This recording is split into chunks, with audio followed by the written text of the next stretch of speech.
Salut les baigneurs! Aujourd'hui nous allons parler de la meilleure sprinteuse du début des années 2000, la néerlandaise Inge de Bruijn. Ouais, elle a l'air canon, dites donc. Elle est célibataire? Tu n'as aucune chance. Encore faut-il que tu maîtrises le néerlandais. Ah bah file-moi ce bouquin que j'essaye. Ah, parce que tu sais lire maintenant peut-être? Bah ouais, à l'HP, je prends les cours du soir.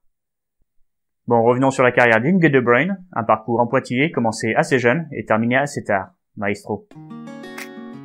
Inge de Bruijn naît le 24 août 1973 à Barendrecht, aux Pays-Bas. Elle a 7 ans lorsqu'elle découvre son talent de nageuse. Soutenue par ses parents, elle participe à son premier meeting international dès l'âge de 12 ans. À peine majeure, Inge devient championne d'Europe sur le relais 4x100 mètres nage libre en 1991, deuxième du 100 mètres pape derrière Catherine Plevinski et troisième du 50 mètres nage libre et du relais 4x100 mètres 4 nage. Ce début en trombe est stoppé net l'année suivante par une intoxication alimentaire qui ruinera ses prétentions de médaille olympique au JO de Barcelone en 1992. Elle ne put faire mieux que 8e du 50 mètres nage libre et 10e sur le 100 mètres papillon. L'année d'après, lors de l'Euro 93 à Sheffield, elle se contentera que d'une médaille de bronze au 50 mètres nage libre. Elle commence à perdre sa motivation et son ambition d'alors, manque de plus en plus d'entraînement. Inge finit même par se faire exclure de l'équipe nationale en 1996, soi-disant pour nonchalance, par son entraîneur qui n'est autre que son fiancé, Jaco Verheeren. Elle manqua de ce fait les Jeux Olympiques d'Atlanta, un grand coup de massue qui la fera remettre en cause. Elle partit aux États-Unis dès 1997, dans l'Oregon, pour s'entraîner sous les ordres de Paul Bergen. C'est lui qui la fera changer d'attitude, mentale notamment, la fera renforcer sa condition physique, et surtout la persuada de changer sa technique de nage, l'orientant davantage vers un crawl dit moulin à vent, avec un retour aérien avec les bras tendus.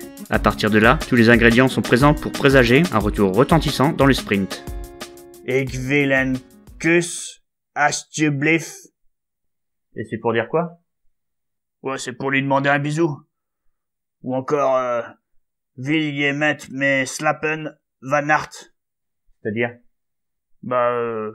Voulez-vous coucher avec moi? J'ai pas besoin de le traduire, c'est la phrase en français la plus connue au monde. Mais n'empêche que tu vas te prendre un gadin en demandant cela. Peu importe la langue que tu utilises.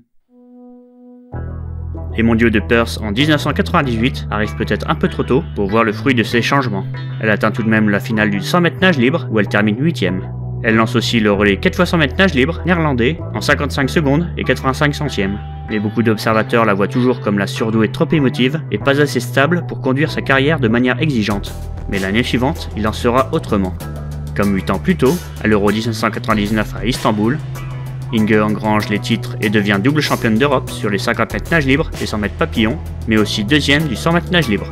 Ce n'est que le début du comeback, vu que l'année suivante, elle bat à plusieurs reprises le record du monde du 50 mètres nage libre, vieux de 6 ans, en l'abaissant à 24 secondes et 13 centièmes lors de demi-finale olympique à Sydney, épreuve qu'elle remportera en finale, devançant la suédoise Therese Alshammar et l'américaine Dara Torres.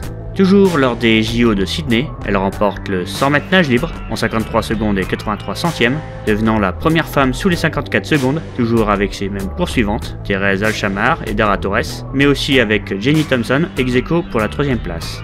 Inge s'illustre haut la main devant Martina Moravkova et Dara Torres sur le 100 mètres papillon, avec près d'1 à 2 secondes d'écart, et pour finir, elle emmène le relais néerlandais du 4x100 mètres nage libre vers la 2e marche du podium, sachant qu'avant son passage, les Pays-Bas étaient en 6e position. Elle remonta à elle toute seule l'Australie, la Grande-Bretagne, l'Allemagne et la Suède. Chapeau bas Inge. Et ils ont une drôle de manière de remercier dans cette langue. Ils disent dans le cul direct. Ils n'y vont pas avec le dos de la cuillère. Les Néerlandais doivent se dire la même chose des Français lorsqu'ils les voient débarquer en nombre dans le pays pour aller fumer direct de l'herbe dans les coffee shops. L'année suivante aux mondiaux à Fukuoka au Japon, elle devient triple championne du monde sur les 50 et 100 mètres nage libre, ainsi qu'aux 50 mètres papillon, avec à chaque fois une avance bien prononcée sur ses poursuivantes. Inge est élue la même année la meilleure nageuse du monde, mais plus les années passent, plus elle va se focaliser sur du sprint pur, c'est-à-dire sur les 50 mètres uniquement, comme aux mondiaux de Barcelone en 2003, où elle prend la première marche du podium sur les 50 mètres nage libre et 50 mètres pape. Au JO d'Athènes en 2004, elle remporte son ultime titre aux 50 mètres nage libre devant la française Malia Metella et l'australienne Lisbeth Lenton.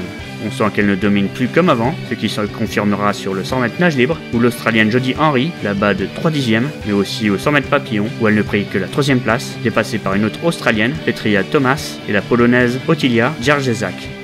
Inge n'est désormais plus ce qu'elle a pu être 4 ans plus tôt à Sydney. Elle conclura honorablement ses Olympiades avec une médaille de bronze avec l'équipe néerlandaise du relais 4 x 100 mètres nage libre où elle nage un bon 53 secondes 37 centièmes lancé. Par la suite, elle ne nagera plus qu'occasionnellement, sa motivation n'y est plus, et c'est au début de l'année 2007 qu'elle annonce sa retraite sportive à l'âge de 33 ans. Et je viens d'apprendre que Inge de Bruyne a tourné dans une télé-réalité toute nue récemment. Mais ça, tout le monde le sait. Maintenant que tu sais lire, tu vas pouvoir être au courant des actus.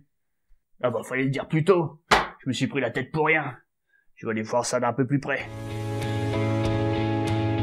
Ce qu'on retiendra d'Inge de Bruyne, c'est que ses méthodes resteront une référence pour toutes les sprinteuses qui recherchent à revenir à un plus haut niveau malgré un âge avancé par rapport à la moyenne. Dara Torres et bien d'autres nageuses réutiliseront ces méthodes qui sont désormais ancrées à jamais dans la culture de la natation. Cet épisode de Salut les baigneurs est désormais terminé. N'hésitez pas à laisser vos commentaires en bas de cette vidéo ainsi que des pouces en l'air si vous avez apprécié. N'oubliez pas qu'il y a Tipeee pour faire un don à la chaîne afin qu'elle puisse durer. Quant à moi, je vous laisse. Je dois aller chercher le baigneur au commissariat. Il s'est fait arrêter pour exhibitionnisme.